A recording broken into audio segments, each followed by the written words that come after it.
A small rural village. Morning sun casting soft gold over dusty roads.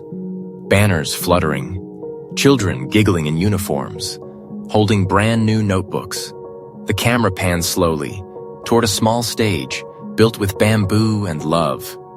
A woman steps up, mid-30s, simple white blouse, no makeup, no jewelry, just eyes that have seen too much and a smile that holds something deeper than pride. She adjusts the microphone, voice calm, but hands slightly trembling. I was once one of you, except I had no backpack, no shoes, no parents, and no school to call my own. Today, we change that. She was 6 when everything ended. A fire, a road, a letter in a trembling hand. We're sorry there were no survivors. She didn't cry, not then. Tears don't fall when you're numb. They come later, in silence, when no one's watching. The orphanage smelled of wet blankets and boiled rice. Beds lined up like soldiers. Lullabies were replaced with curfews. And birthdays?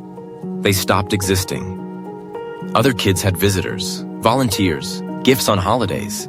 She had a name tag, a shared toothbrush, and a question that never left her. Why me? Some nights she would place her ear to the thin wooden wall just to hear the sound of a passing motorbike. Not because she thought someone was coming, but because it reminded her the world still moved, even if she couldn't. It started with a window. One afternoon, she snuck out to the edge of the orphanage fence, where wild vines tangled with rusted wire. Across the road, beneath a banyan tree, a school bell rang. She saw them, kids in uniforms, laughing, holding books as if they were treasure. One girl twirled a pencil like it was a magic wand. And in that moment, something cracked open. Kon Mwandi Hak. Her voice was barely a whisper, but inside it thundered. Just one book, just one desk. I'll sit on the floor, I'll be quiet, just let me learn. But the matron said, that's not for girls like you. That night, she made a promise to herself.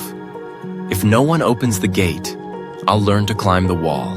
Books were rare, so she rewrote old newspapers by hand, practiced math on cardboard scraps, used charcoal to draw letters on the floor. When other kids slept, she studied, by candlelight, with torn flashcards, memorizing every word like it was a lifeline. At 13, she took her first test outside the orphanage.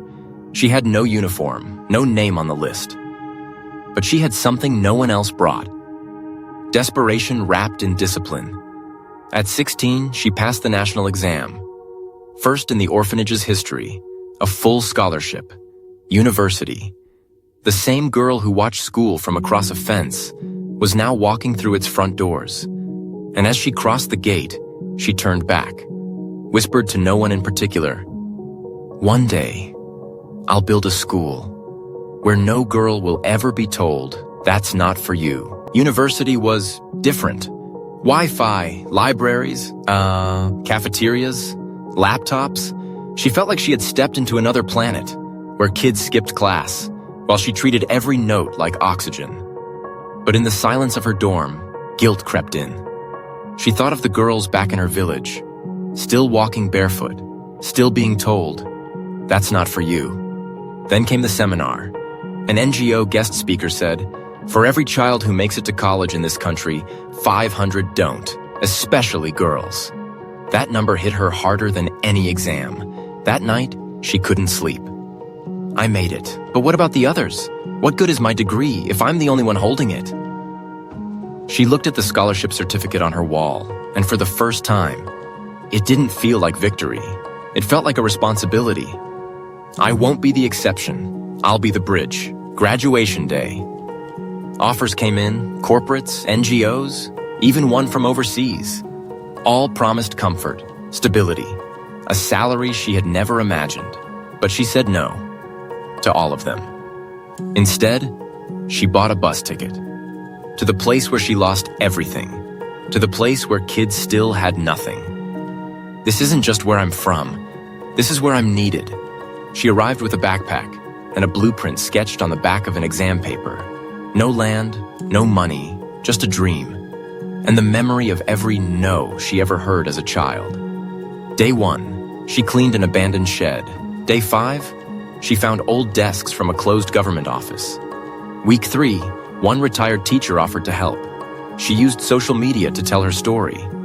People started noticing, donating, volunteering, one brick at a time, one heart at a time. A school rose from the red dust. This is not charity, this is justice. Opening day.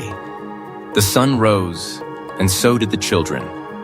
One by one, they came. Barefoot, nervous, holding hands. Uniforms weren't perfect, books were secondhand. But the smiles, they were new. Drums echoed through the valley. Parents stood outside the gate, some wiping tears, some still not believing this was real. Inside, she stood on a stage. Same eyes, same voice. But today, she trembled for a different reason.